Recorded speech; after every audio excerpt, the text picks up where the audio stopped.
आगे देखिए केसरी सिंह भारट।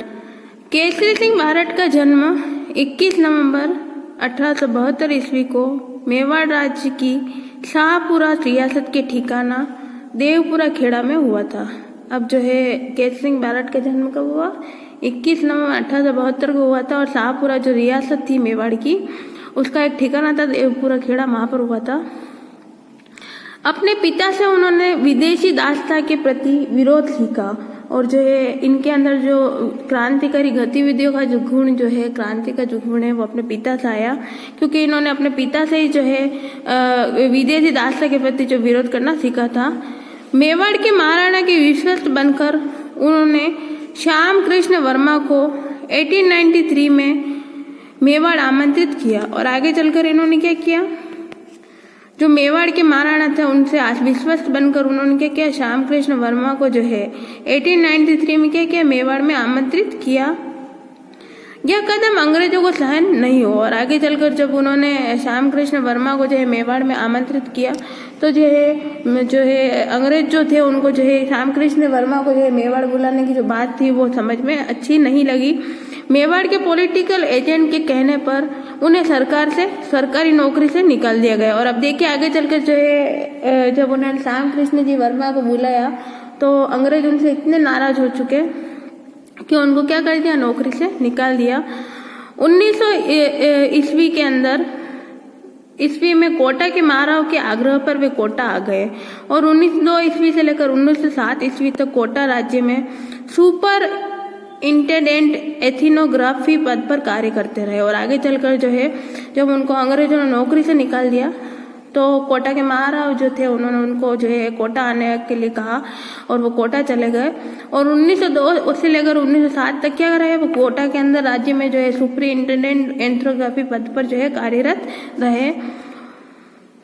उनका संपर्क निरंतर अर्जुनलाल सेठी, गोपाल सिंह खरवा से बना रहा और शीघ्र ही वे रासबिहारी बोस के विश्वास पात्र बन गए।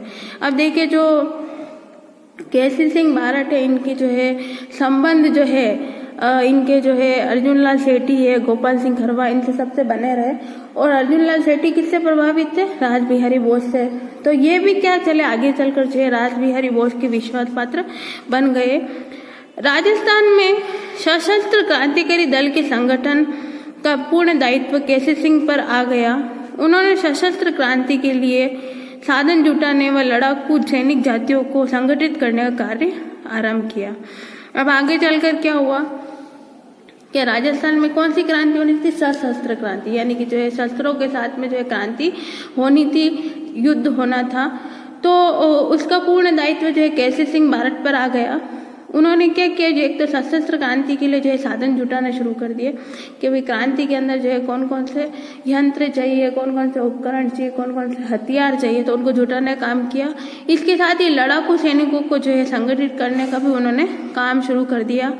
शीघ्र ही उनकी प्रतिष्ठा कवि, लेखक व राष्ट्र सेवक के रूप में फैल गई और आगे चलकर जो केसरी सिंह भारट है उनकी जो प्रसिद्धि थी वो किसके रूप में फैल गई, एक तो कवि के रूप में, दूसरा लेखक के रूप में और तीसरा राष्ट्र सेवक के रूप में जो है उनकी प्रसिद्धि फैलने लगी।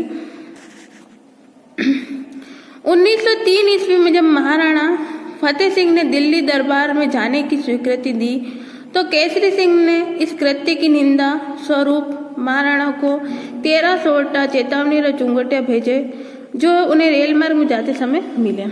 अब आगे देखिए इनकी ये बहुत ही प्रसिद्ध है कि 1903 में जो है ये कवि के रूप में प्रसिद्ध है। तो इन्होंने एक कविता लिखी जब महाराणा फतेह सिंह जो थे, है ना, महाराणा थे, ये दरबारी थे, तो ये कहाँ जा रहे थे, दिल्ली दरबार में। दिल्ली के अंदर दरबार लगाया गया था अंग्रेजों के लिए। उस समय जो स्थिति थोड़ी खराब थी और खराब स्थिति में भी अंग्रेज जो जश्न मना रहे थे दिल्ली में, क्योंकि उनके जो है प्रिंस आने वाले थे।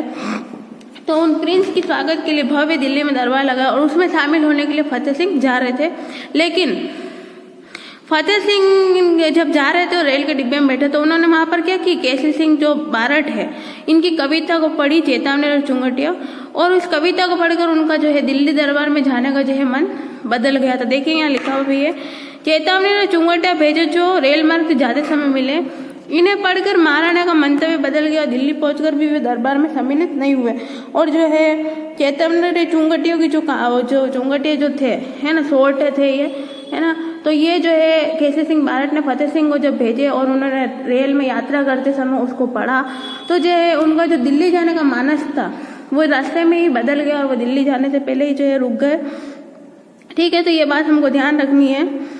इस घटना के बाद केसरी सिंह अंग्रेजों की आग की किरकिरी बन गए। और अब इस घटना के बाद क्या हुआ, जो केसरी सिंह बारट है वो जो है अंग्रेजों की आग की किरकिरी बन गए, यानी कि जो अंग्रेजों को नापसंद होने लगे।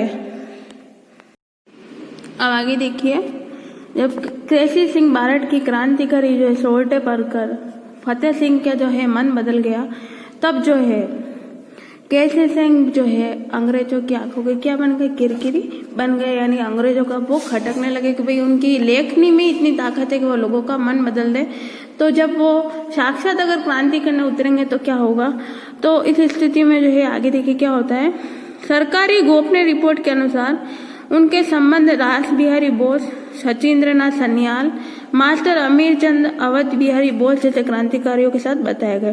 और अब आगे चलकर जो है अब सरकार तो जो है अगर सरकार के विरुद्ध कोई काम करता है और दुश्मन महसूस करते हैं तो उसके लिए गुप्तचर छोड़े ही जाते हैं। तो यहाँ पर जो है केसरी सिंह बारट के साथ में भी यही स्थिति हुई कि जो है उनको जो है सरकारी गोपनीय रिपोर्ट के अनुसार जो है उनके संबंध किन किन से बताया गया, रास बिहारी बोस से, सचिंद्रनाथ सन्याल और मास्टर अमीर चंद्र और अवध बिहारी जैसे क्रांतिकारियों के साथ बताया, यानी कि जो है जो बेस्ट लीडर्स क्रांतिकारी थे उनके साथ में जो उनके संबंध बताए गए। उन पर राजद्रोह, ब्रिटिश फौज के भारतीय सैनिकों को शासन के विरुद्ध भड़काने व षड्यंत्र में शामिल होने के साथ साथ प्यारे राम नामक साधु की हत्या का आरोप भी लगाया गया। और आगे चलकर क्या हुआ कि उनके ऊपर कई सारे जो है आरोप लगा दिए गए। एक तो उनको राजद्रोही यानी देश का द्रोही बताया कि राज्य में जो राजद्रोह का काम कर रहा है, जो है आतंकवादी का काम कर रहा है। फिर है ब्रिटिश फौज के और भारतीय सैनिकों को जो है भड़काने का काम कर रहे हैं, है ना। और सम्मिलित होने के साथ प्यारे राम नामक साधु की हत्या का भी जो है आरोप उन पर लगा दिया गया, यानी कि जो प्यारे राम नामक साधु था उसकी हत्या पता नहीं किसने की, लेकिन उसका आरोप भी क्या करा, इनके ऊपर लगा दिया गया। उन्हें 20 वर्ष की सजा सुनाई गई और बिहार प्रांत के हजारीबाग सेंट्रल जेल में रखा गया। और आगे चलकर क्या हुआ, उन्हें 20 साल की सजा सुनाई गई। बिहार प्रांत के जो हजारीबाग सेंट्रल जेल में क्या करा गया, उनको रखा गया। 1920 ईस्वी में बारट जी ने जेल छोड़ने के बाद उन्होंने राजपूताना के एजीजी को पत्र लिखकर राजपूताना व भारत की रियासतों में उत्तरदायी शासन पद्धति कायम करने की योजना प्रेक्षित की। और आगे चलकर क्या हुआ कि जो है एक तो उनको 20 साल की क्या कर दी गई, सजा सुना दी गई।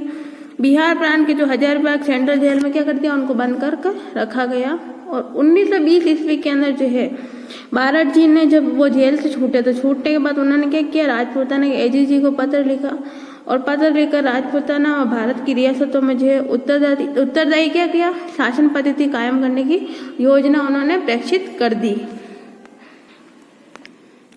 आगे देखिए 1929 के बाद बारट जी के विचार अहिंसात्मक हो गए। अभी जो है अभी तक तो जो है बाजू केसरी सिंह बारट है उनके विचार क्या थे, क्रांतिकारी थे, हिंसात्मक थे, लेकिन 20 सालों की सजा उनको सुना दी गई। और 1929 के बाद जो है उनके जो विचार थे वो क्या हो गए, अहिंसात्मक हो गए थे। अभी तक उनके विचार उग्र थे, हिंसात्मक थे, लेकिन आगे चलकर उनके विचार जो अहिंसात्मक हो गए। कांग्रेस के वार्धा अधिवेशन में वे आमंत्रित किए गए और 1941 में उनका क्या हो गया, स्वर्गवास हो गया। तो 1941 में क्या हो गया, उनका स्वर्गवास हो गया। केसरी सिंह बारट हिंदी भाषा के पक्षधर थे। उन्होंने क्षत्रिय जागीरदारों व उमरावों को परामर्श दिया कि वे मेयो कॉलेज के स्थान पर स्वदेशी शिक्षण संस्थाओं में अपने बच्चों को शिक्षा दिलवाए। अब देखिए जो अंग्रेजों ने मेयो कॉलेज खोला था अजमेर के अंदर, है ना, तो उन्होंने क्या जोड़ दिया कि जो क्षत्रिय है, जागीरदार, उमराव है, उन सभी के बच्चे हैं और सामान्य जो बच्चे हैं उन सबको जो है अंग्रेजों के कॉलेज में नहीं भेजकर क्या स्वदेशी शिक्षण संस्थाओं में भेजा जाए और वहां पर क्या करवाया जाए, अध्ययन करवाया जाए। 1904 ईस्वी में उन्होंने क्षत्रिय कॉलेज की भी रूपरेखा बनाई, किंतु उसे समर्थन नहीं मिला। 1908 ईस्वी में उन्होंने एक योजना द्वारा उच्च शिक्षा को प्रोत्साहन करने के लिए इंग्लैंड के स्थान पर छात्रों को जापान भेजना प्रस्तावित किया। इस प्रकार स्वतंत्रता प्रेम के साथ साथ भारत जी ने मातृभाषा व स्वदेशी शिक्षण संस्थाओं के प्रोत्साहन में भी कोई कसर नहीं छोड़ी। और आगे चलकर क्या हुआ, जो केसरी सिंह भारत है उन्होंने उच्च शिक्षा को प्रोत्साहन करने के लिए इंग्लैंड के स्तर पर लोग बच्चों को कहाँ भेजना शुरू कर दिया, जापान भेजना प्रस्तावित कर दिया। और इस प्रकार जो है स्वतंत्र प्रेम के साथ साथ उन्होंने भारत जी ने क्या किया, मातृभाषा में स्वदेशी शिक्षण संस्थाओं के अंदर भी जो है प्रोत्साहन देने में भी छात्रों को कोई कसर नहीं छोड़ी। तो इस प्रकार आज हमने स्वामी गोपाल दास और केसरी सिंह भारत के बारे में पढ़ा। केसरी सिंह भारत के ऊपर छोटे प्रश्न जितने भी बनते हैं आप अपनी कॉपी में बनाएं और उसको लिखें, ताकि आप परीक्षा के लिए जो है महत्वपूर्ण रूप से तैयारी कर सकें।